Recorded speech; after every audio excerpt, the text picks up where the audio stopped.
తెలుగు రాష్ట్రాల్లో మరోసారి క్యాసినో అంశం తెర మీదకు వచ్చింది. ఏపీ తెలంగాణ నుంచి శ్రీలంకకు భారీగా గ్యాంబ్లర్లు వెళ్తున్నట్టుగా ఈడీ దగ్గర పక్కా సమాచారం ఉంది. దానికి సంబంధించిన బ్రేకింగ్ చూస్తున్నాము. క్యాష్ టు క్యాష్, హవస్ టు హవస్ పేరుతోటి హరి ఈవెంట్ ఆధ్వర్యంలో కొలంబోలో క్యాసినోకి అంతా సిద్ధం చేశారు. క్యాసినో కోసం కొలంబో వెళుతూ అన్న ఈ బ్యాచ్ ఎవరు? హరి ఈవెంట్స్ తోటి టచ్లో ఉన్న వాళ్ళపై ఈడీ ఫోకస్ పెట్టింది.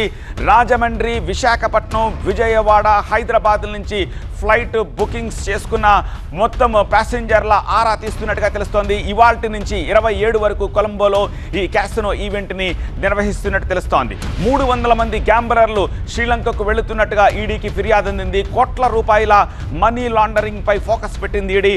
హరి ఈవెంట్స్ వెనుక ఎవరున్నారు, ఏమిటి అనే దానిపై ఆరా తీస్తున్న పరిస్థితి కనిపిస్తోంది.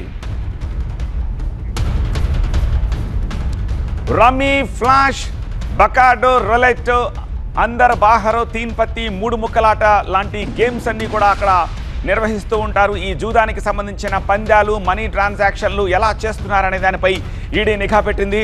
చలో శ్రీలంక అంటూ ఈ ఈవెంట్కి బ్రోషర్స్ వేసి మరి హరి టీమ్ ప్రచారం చేసినట్టు కనిపిస్తోంది. కొలంబోలోని బాలీస్ క్యాసినోకి జూదగాళ్లను తీసుకెళ్లి ఆడిస్తున్నారు. అయితే అక్కడి పందాలకు సంబంధించిన ట్రాన్సాక్షన్స్ని ఏ రూపంలో చేస్తున్నారు, ఎలా డీల్ చేస్తున్నారు అనేది ఇప్పుడు చర్చనీయాంశమైంది. ఇప్పటి వరకు క్యాసినో అంటే గోవాకు వెళ్ళేవారు, నేపాల్, థాయిలాండ్ తదితర ప్రాంతాలకు వెళ్ళి ఆడిన సందర్భాలున్నాయి. అయితే కొన్నేళ్లుగా శ్రీలంకకు కూడా క్యాసినో కోసం క్యూ కట్టే వాళ్ళ సంఖ్య పెరిగింది. ఈ నేపథ్యంలోనే కొలంబోలో నిర్వహిస్తోన్న ఈ బాలీస్ క్యాసినో ఈవెంట్పై ఈడీ ఫోకస్ పెట్టింది.